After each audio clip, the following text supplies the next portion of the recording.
So it's usual to thank the organizer when you start a conference, and this time I really thank the organizers for managing to get me here on time, almost on time. I'm gonna give this talk about paraxial field of light. The idea is to you're not all familiar to that, so I'm not gonna only present results, but mainly also explain this topic and try to, let's say, get the bricks to open discussion during the weeks with people that are gonna talk about that. There's several talks about this physics during the week, so don't hesitate to interrupt me. The goal is to really be pedagogical on explaining all of that. So of course,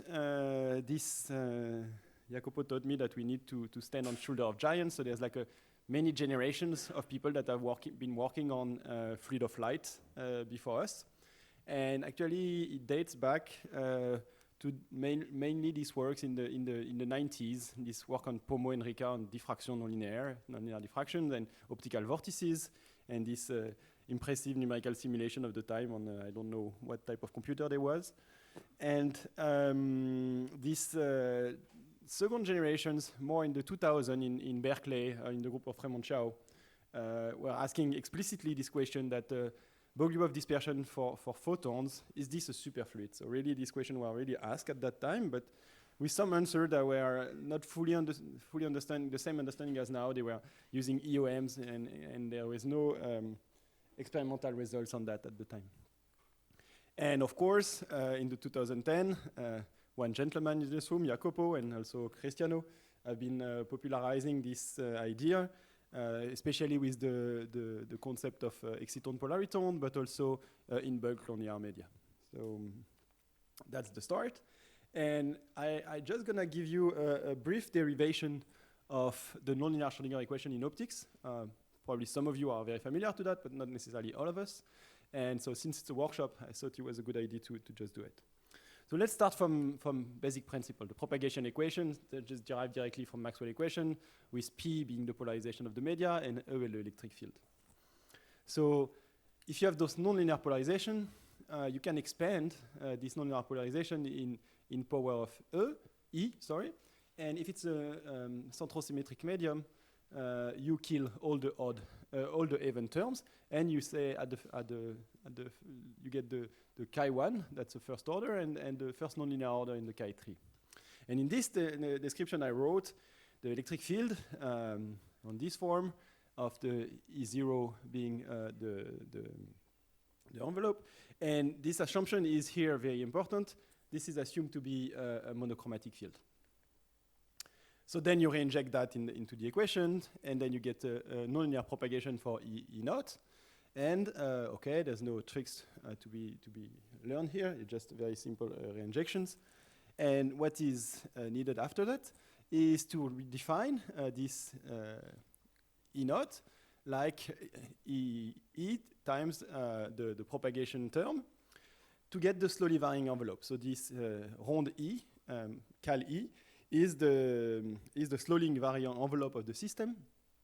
And then you apply what's called the Paraxial approximation, saying basically at the end that the first order derivative over Z of this envelope is much smaller than K naught times the electric field.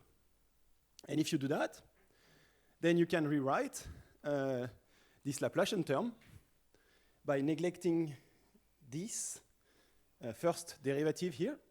And neglecting this first derivative here allows you to rewrite the entire equation in the form that is interesting for us, the nonlinear Schrödinger equation. So it basically boils down to removing this derivative of the envelope here into the equations. So if I inject that into this equation with putting the right Laplacian, and the Laplacian in the transverse here, then you get this term, this equation, that we can rewrite in a more common language with the notation of nonlinear optics, and look how it does compare to the notation of atomic physics. So that's the same equation rewritten with a bit more simplified notations. So you have a Laplacian terms that will basically explain diffraction, you will have just an imaginary term here that are losses. You can locally modify the refractive index. You don't have to have the same local refractive index everywhere, so it's just the linear part of the susceptibility. So if you modulate that, you can make a trapping or a repulsive potential for the electric field. And of course, these nonlinear terms, here you have the nonlinear coefficient that's directly linked to K3, and the envelope of the electric field squared, that is the intensity of the system.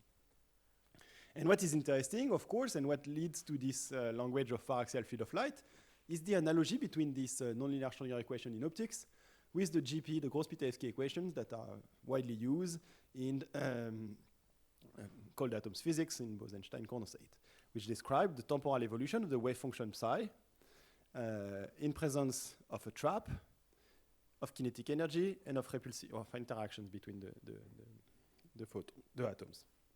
So the mathematical similarities between the two is very clear. Of course, here you have a derivative over z, while in the GP you have derivative over time. So there's two ways to kind of circumvent that. You can make some unit change, like you use standard unit, you rescale z by z over c, and you multiply by h bar, and so on, like that you get exactly the same thing, but it's a bit artificial. You don't even have to do that. You can just think as GP as being the evolution in space, and you map this evolution in space into time in your head. So it's a table that summarizes all of that. In optics, evolution is in space. In BEC, evolution is in time. You can redefine the mass here. It's K0, the inverse, the wave number. Okay, the mass is in meter minus 1. Of course, if you make this, if you multiply by h bar c, then you bring it back to kilo, of course. But you don't have to do that. That's what I'm saying. That you can keep the optics language and just keep this translation table into perspective. And then you can define kinetic energy, potential energy, interaction energy in the system, plus a loss rate that is usually 0 in BEC, but that has to be taken into account in our systems. So then, if you think your system in this way, you can imagine that you have an input state where you can control the entire wave function, because this is the electric field, so you have access to intensity and phase. You have a nonlinear medium where you can tune the Hamiltonian that is given by these parameters, so delta n0 and n2 are tunable. And then you measure the final state after a given distance z, that is the evolution of your systems for a short period of time. And you can map the quantities that you want to measure, the square of the electric field, so the intensity is the density, the gradient of the phase is directly proportional to the velocity of the field, and rho g, like the interaction energy in atomic BEC is here linked to delta n, the nonlinear index. It's n2 times I over n naught. So okay, this is very basics, but if you have never done that before, it might be useful.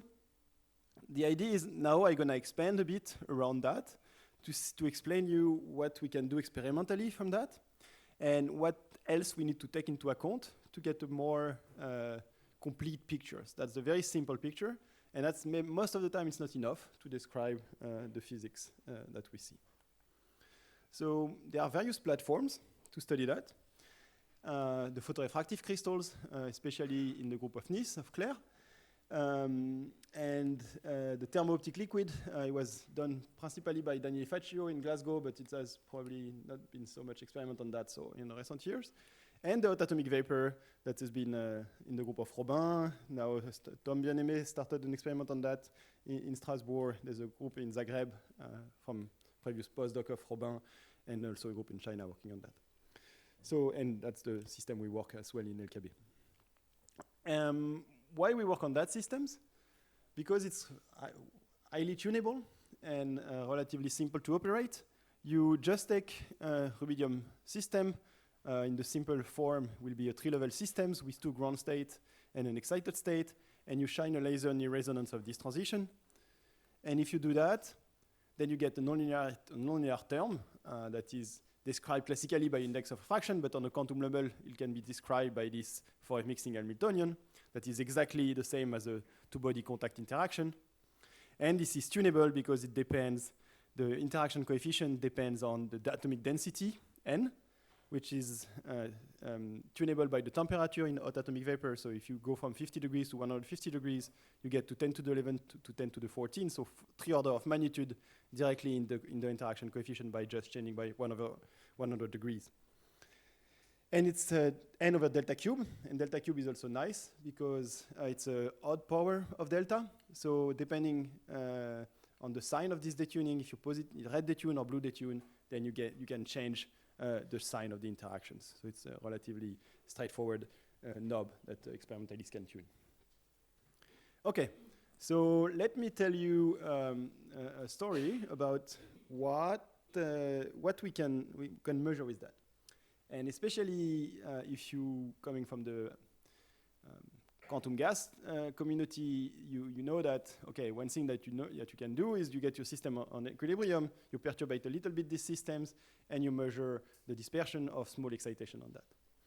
And this is well known in BEC. This is the Bogoliubov dispersion, and this is basically one of the signatures that your system is following the GP equation. So that was the initial idea in the group. We wanted to characterize the systems and understand, okay, we have this nice mathematical mapping, but can we believe in it?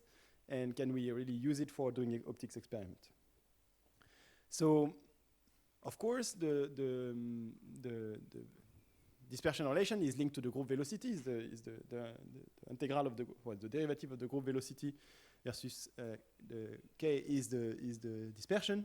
So what we were saying at the time is let's measure the group velocity, and that will allow us to infer the dispersion relation.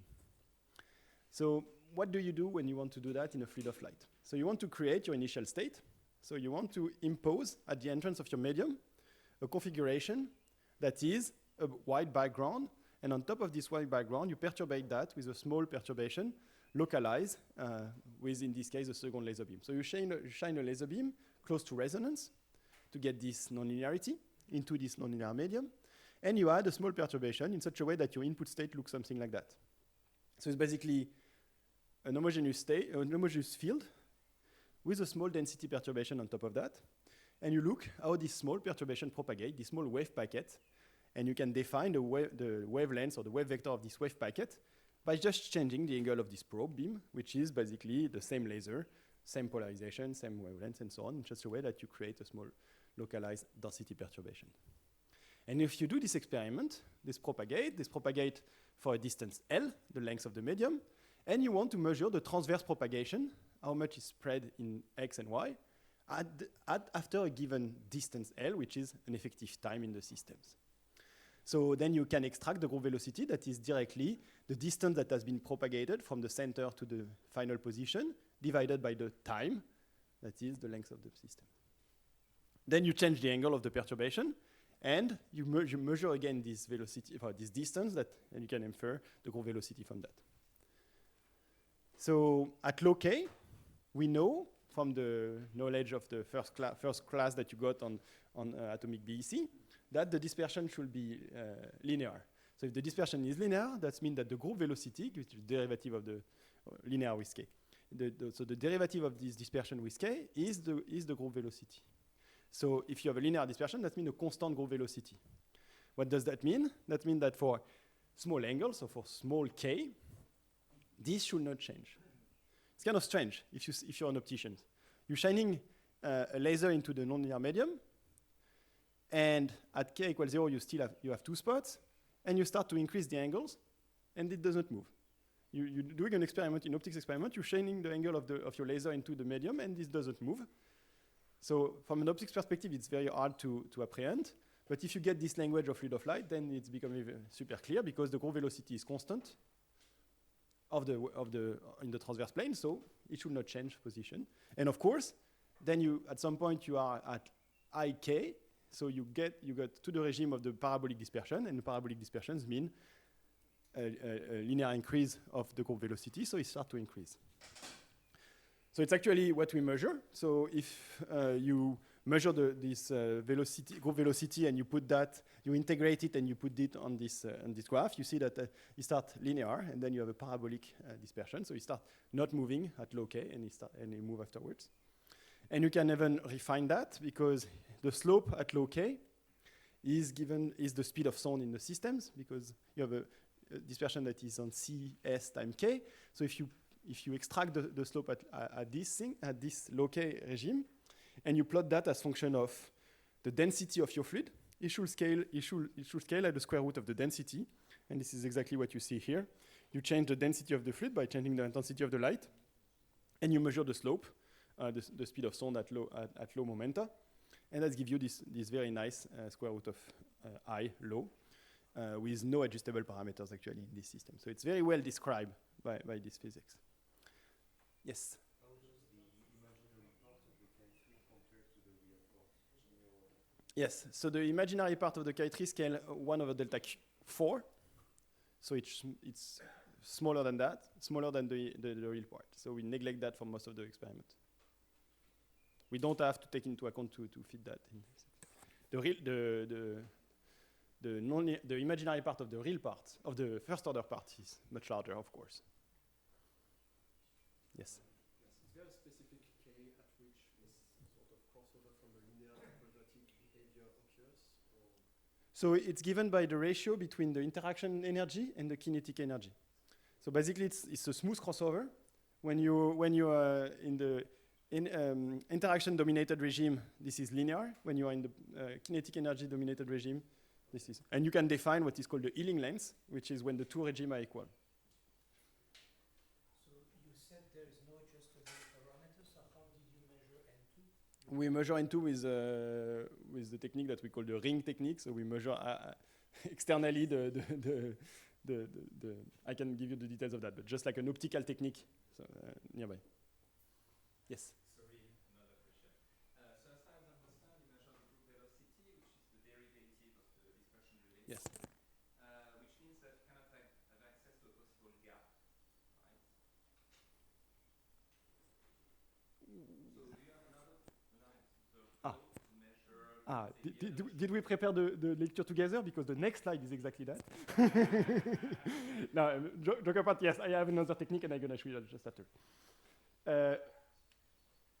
No more question on that? Yeah. So this method just allows us to define two more quantities in this comparison table. This microphone is annoying. The Ealing length, so exactly what I just explained you, where the two regimes are the same, and the sound velocity, that the slope of this momentum distribution. Okay. So the sound velocity is directly square root of the nonlinear index. So it's really easy to grasp where this speed of sound of the perturbation is coming from. And yes. So the second approach, this is actually much more practical. So the first one was to give you kind of an intuition of the thing. Like you change the angle, but you don't see anything changing. So you say, okay, maybe this language of fluid of light might be useful for understanding a bit of physics. The second approach is actually, it works better, and it's more easy to implement, and it allows you to get more information. So instead of measuring the group velocity, we measure directly the phase velocity. So in this case, you get your fluid, and on top of this fluid, you inject two phonons, or two perturbations, plane waves, one going to the left and one going to the right. And you inject in the way that at the input plane, these two opposite phonons are perfectly in opposition of phase, in such a way that you have absolutely no intensity modulations. You just have a phase modulation that is hidden. But that means you have one plane wave moving to the right, one plane wave moving to the left. And if you look at function of z, then initially you have zero contrast, and then they will, one will move to the right, the other one will move to the left, so they will interfere, constructively or destructively, depending how far they are. And sometimes they will make bright fringes, sometimes they will cancel again, sometimes they will bright fringes, sometimes they will cancel again. So, of course, it's a nonlinear medium, so we cannot do that experimentally. We don't have access to the internal part of the systems. We just can measure after a distance L. But it's not a big deal, because you can also measure at a fixed distance and change K.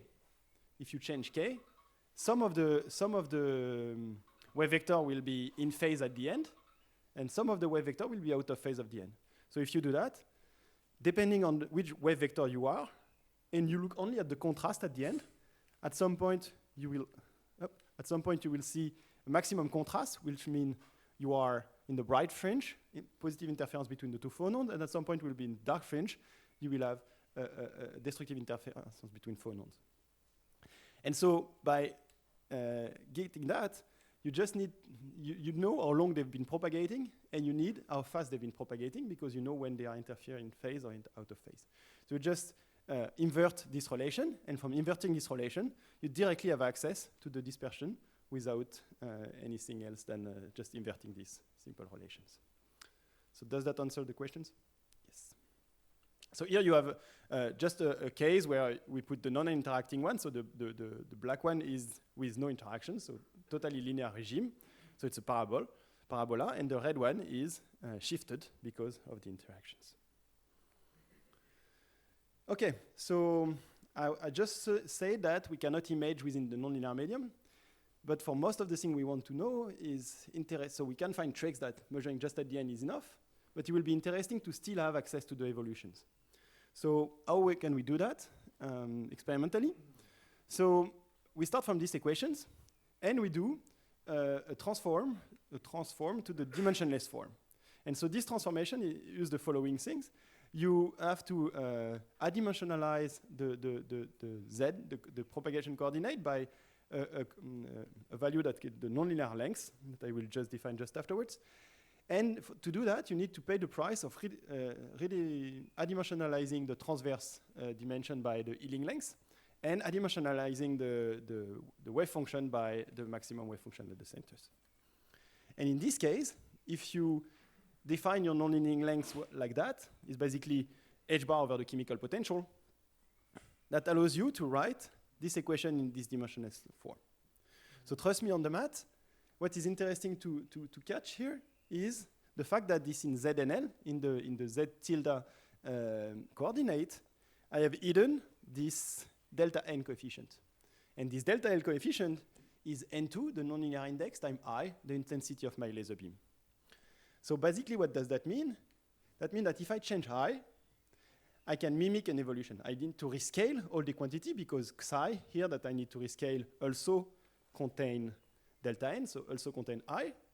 But by changing the laser power I shine into my nonlinear medium, I make this Z tilde to evolve, and so I mimic a temporal evolution of the systems. Okay? The only price I have to pay is I have to rescale all quantity by the Ealing length. So if I do that, I have access to many possible observables, but then I need to plot everything in unit of psi, otherwise it's not nicely dimensionless. So what I can measure is density, of course, just putting a camera and measuring what's the intensity of the light. I measure the phase because it's optics, so it's easy to do. I can measure correlation, so G1 and G2 correlations, and actually higher order because I have the full wave function, so I can compute whatever correlation you want. And of course, the fluctuations, I can make statistics, removing the mean and computing the fluctuation of all of that. Having access to a clean, so that's experimental, having access to clean phase measurement allows you to compute the derivative of this phase, and I have access to the velocity fields, so the streamlines. And from the streamline, you can compute compressible kinetic energy, incompressible kinetic energy, and so on, and the drag force, and so forth. So now that we have basically a general introduction of all of that, I will just want to show you a few examples of what can be done with that experimentally. And I selected some examples on kind of hydrodynamics of vortices, because it's relatively visual and it's easy to grasp from what I just showed. So that's kind of just examples of numerical simulations, or just plotted versions. So you have the density, you have the phase, and you have the stream plots, which is basically the derivative of this phase. And now I can inject, for example, two vortices of same signs. So you'll see that give you this interesting stream plot here. And I just change one sign of the one vortices, and you get a very different stream plot. Even though the density is exactly the same, of course, the sign of the vortices will just do a lot of difference in the physics. So having access to the phase is actually very important. And this is something that is highly complementary with atomic BEC, because here measuring the phase is just an interferometer. So it's kind of a fancy interferometer, but it's still just that. So this gives us a lot of information, and the stream plot gives us a lot of information as well. So one experiment we've been doing recently is to try to observe two vortices bond states, which is called a Jones-Roberts solitons. So there's many types of solitons, and in this case we're looking at 2D physics.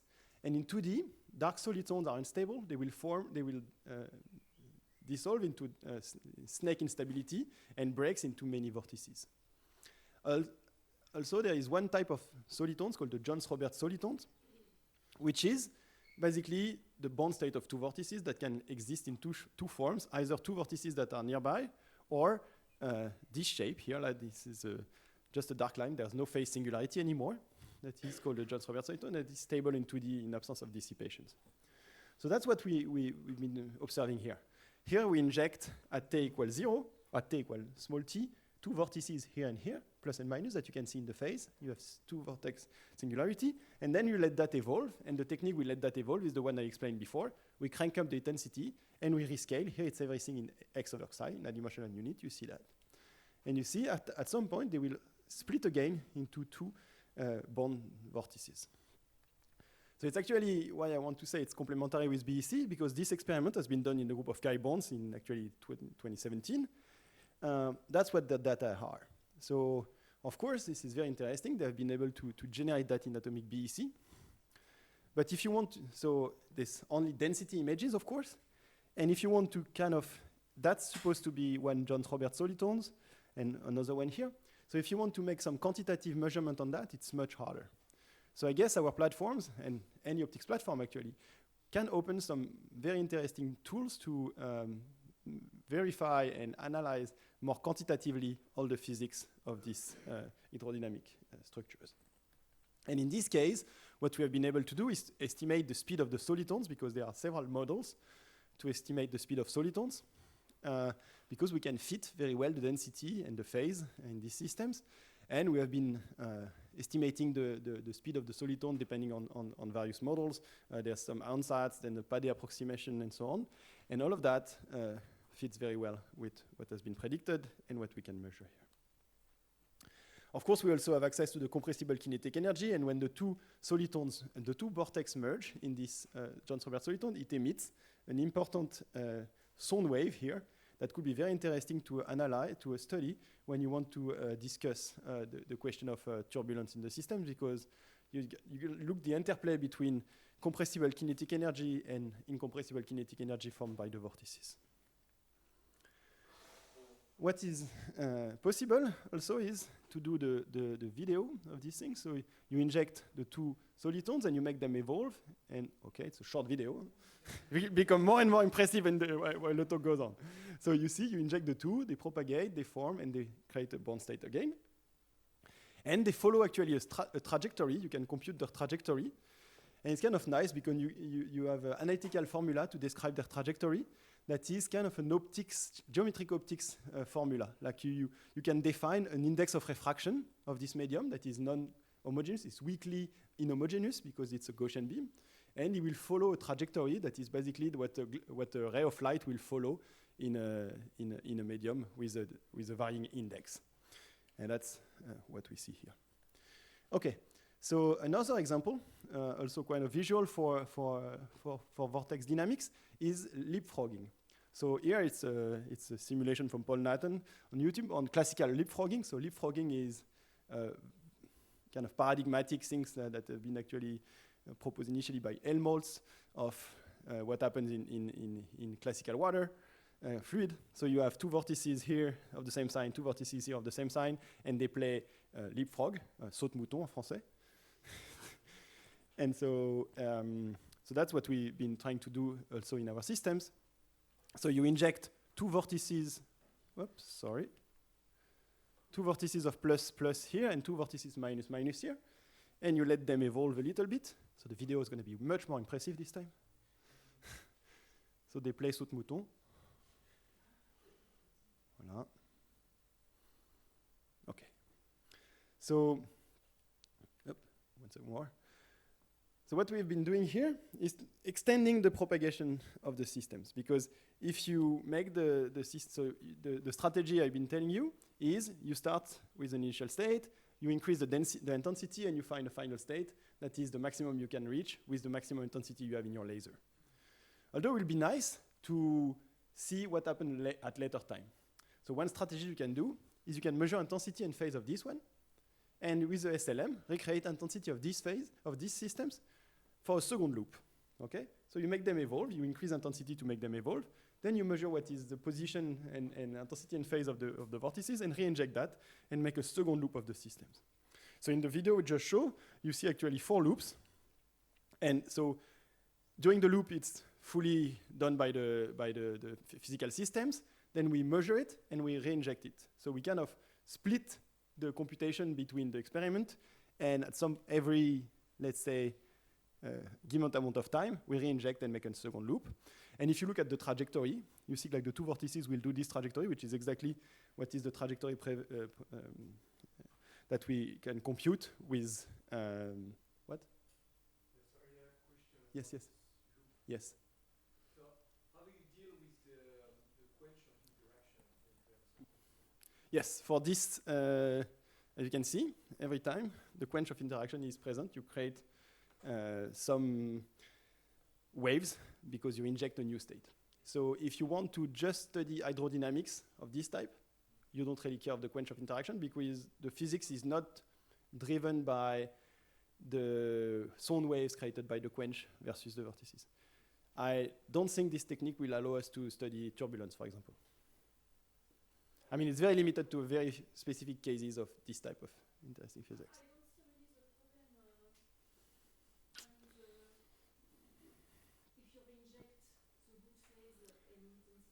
So what I do measure is the intensity and phase after it exits the medium. So I measure the photons intensity and phase.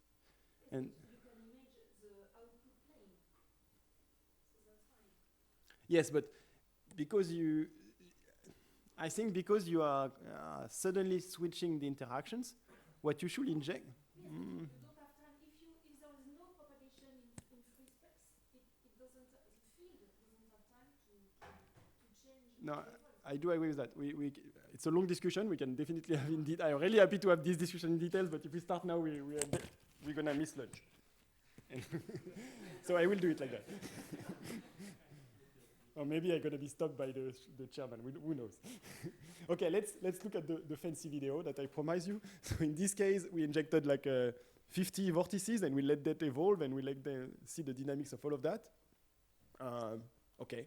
Whatever. It's just to tell you that, okay, we can make complicated dynamics with this, as long as we are studying something that is in the hydrodynamic regime. Like, of course, I cannot re-inject quantum fluctuation because I can measure it, but I cannot create that with a SLM and a DMD. How long I do have? I start late. Okay. Okay, maybe I just show this last video and then I go to the last point I want to discuss. So in this case, it's kind of the same experiment. We do kind of leapfrog experiment, but we started with 2 vortices that are a bit closer. And you see they merge into one and they will eject another pair of solitons while they keep there. So another pair of vortices while they keep there. So depending on I want just to highlight here that the dynamics is very rich, and actually at the end, you will see this soliton that is here can split again into many different vortices. So you generate a new pair of vortices in the systems during this mechanism. So we don't really understand exactly what's going on here, but what I'm saying is because we have access to very clean detection method, we can probe complicated hydrodynamics systems with vortices. Okay, the last thing I want to tell you today is about what is the dimensionality of the systems. For people in the paraxial field of light community, it has been kind of an interesting question because you get the same physics as what we just described into optical fibers where they look at the temporal evolution of the systems as function of Z, and they are in fiber, so they don't care of X and Y. So what is that's the equation I wrote before. And now I don't want to make the monochromatic approximation. My term here is there's the omega naught, that's my laser frequency, but there's an envelope here that depends on t that I can include some more physics in the systems. And if I do that, I need to expand k at k omega 0 plus a term that depends on dk over d omega, so the group velocity, and k that depends on these 2k over d omega 2, which is the group velocity dispersions. So if I keep these terms in, and delta omega is omega minus omega naught. So if I keep these terms, so not making this monochromatic approximation anymore, then after inverse Fourier transform, I get this, the formula that you have here, which is basically the same as before. You get the diffractions, you get the loss, you get the potential, you get the interaction, but you have two more terms, say the diffraction or the dispersion in t, and this drift term that is imaginary and the first derivative on t. But this one is not a big deal. You can go in the co-moving frame, so you go into the frame of your laser that move with the velocity of your laser, the group velocity of your laser, and you get rid of this simple term. So then you get this equation with two terms with second order derivative, one in the x and y, and one is t prime, that is the co-moving frame. So there's two ways of getting out of this representation. The first one is kind of a mass tensor representation. You have a mass that is k0 here, and the mass that is 1 over d0, depending on the axis. Okay, that's the way. It's not very convenient. There's another way. You can rescale your t prime axis into a zeta axis by making this rescaling. So you make this rescaling, that is zeta versus t prime, and the rescale coefficient is the ratio of the mass. So if you make the square root of the mass. So if you take the square root of the mass in t divided by the square root of the mass in perp, then you get a rescaling coefficient that makes your system isotropic with a single mass that is k0. But this axis is rescaled by this coefficient. Then you get what? You get a 3D dispersion in x, kx, ky, and delta omega, which is the third spatial dimension that is actually time in these systems. And for a typical experiment in hot atomic vapor, this mass ratio, which is actually velocity, and it links a spatial dimension to a time, is 10 to the 5 meter per second. And this value is actually a large number, which tells you that 10 microns, which is the typical size of the Ealing length in the transverse plane, maps to 0.1 nanoseconds. So the Ealing length in the third spatial dimension is 0.1 nanoseconds, so it's a very short time that we barely probe in the experiment. And yes. So what does this equation tells you? This equation tells you that you can actually do the same physics I was describing in X and Y in the temporal domain. Do you remember this?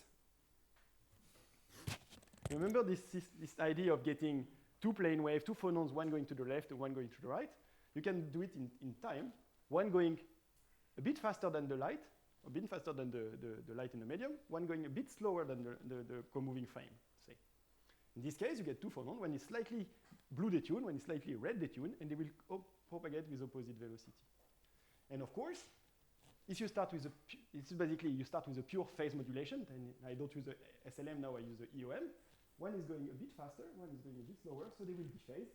And after a given length of propagation, I will see a contrast. So the same way as you see before, I can reconstruct the dispersion in omega at a fixed k in x and y. So what is funny here is then you get actually a 3D dispersion that, depending if you are at the bottom in k equals 0, if you are at k equals 0, you get a perfectly Bogoliubov dispersion that you expect. But as long as you shift a little bit in k perp, then your dispersions become again a parabola, but with a gap that appears just because you're shifting it away from the k equals 0. So that's kind of the experiment we're trying to do at the moment. We are shifting in k and doing the slightly faster, slightly slower to see this gap appearing into the dispersions. And I think with this, I just want to show the last slide, promis. So on the geometry of the system. So what I'm saying is the transverse size of my system is typically the beam size. So up to, let's say, 1 centimeter, 10 millimeters. In T, what is the size of my system? So the laser is a continuous wave laser, so it's basically on all the time. But I need to keep in mind that I want to keep coherence, otherwise it's going to be hard to talk about superfluid and so on. So if the typical length of coherence of my or time of coherence of my laser is 1 over the line width of the laser. So for a 10 kHz laser, it's a good laser, I get 100 microseconds, but again, I need to convert with this ratio V of the square root of the mass, which means 10 meters. So the system I have is something like that. It's typically 1 to 1,000 ratio, but what is kind of weird is the physics I've been showing you before is here. I'm studying the transverse dynamics of a very elongated cigar. So maybe it's not the smartest way to the smartest idea, but that's what we do. And yes, and then the last point is what happened in time. Why does that work, all the physics that I was showing you on the transverse plane before? It does work because there's something else. The system is out of equilibrium. We quench the interaction when we enter, then we let that evolve for a given time, that is the length of the medium. So that gives you a maximum evolution time scale. In this case, 10 centimeters, let's say, for the system that we have. So the question is there any dynamics that takes place along this T prime dimension, along this very long temporal dimension that is a spatial dimension? And so we can evaluate the value of delta omega, the value of the wave vectors in these directions that you need to put to give a significant evolution after propagation of a given length L. So basically that's, if you put the Bogoliubov dispersion at this delta omega, let's say it moved by pi, that's a significant evolution, and let's give a value of 400 megahertz. So 400 megahertz is everything that is below 400 megahertz is basically frozen in the systems for this amount of time. Nothing moves if it's a wave vector that is smaller than that. So a laser is normally very quiet at 400 megahertz. So if you don't do anything, then basically the dynamics in the temporal dimension is frozen. Although if you inject something that is at 400 megahertz or higher, you will see a significant movement of that, and you can actually force a temporal evolution in this dimension if you do it on purpose. And with this, I skip a bit of slides. And I want to acknowledge the works of the group. So we now have 2 postdocs, Divan and Noemi in the group, and the experiment you have seen is mainly the work of Miran Abubakar. And the 1D physics is been done by Alix Merol. I haven't have time to talk about the work of Clara, but she's working on mixture, because if you play with the degree of polarization of the degree of freedom of polarization in the systems, you have 2 different spaces that can mix and make 2 fluid dynamics in the systems. A lot of bright collaborators that have been working with us. 2 advertisements. Recent review. So if you're interested by this field, we've been putting a lot of effort on writing a long review on that, helped by the support of Hélène Perrin, and that I've been pushing it, and Claire has been proofreading a part on photorefractive crystals. And a bit of advertisement. If it's not exactly the topics of this conference, but we're organizing a conference on quantum metrology in Les Houches this winter. So if you have friends or colleagues that are interested, we still have some, not so much, but a few space available there. Thank you for your attention.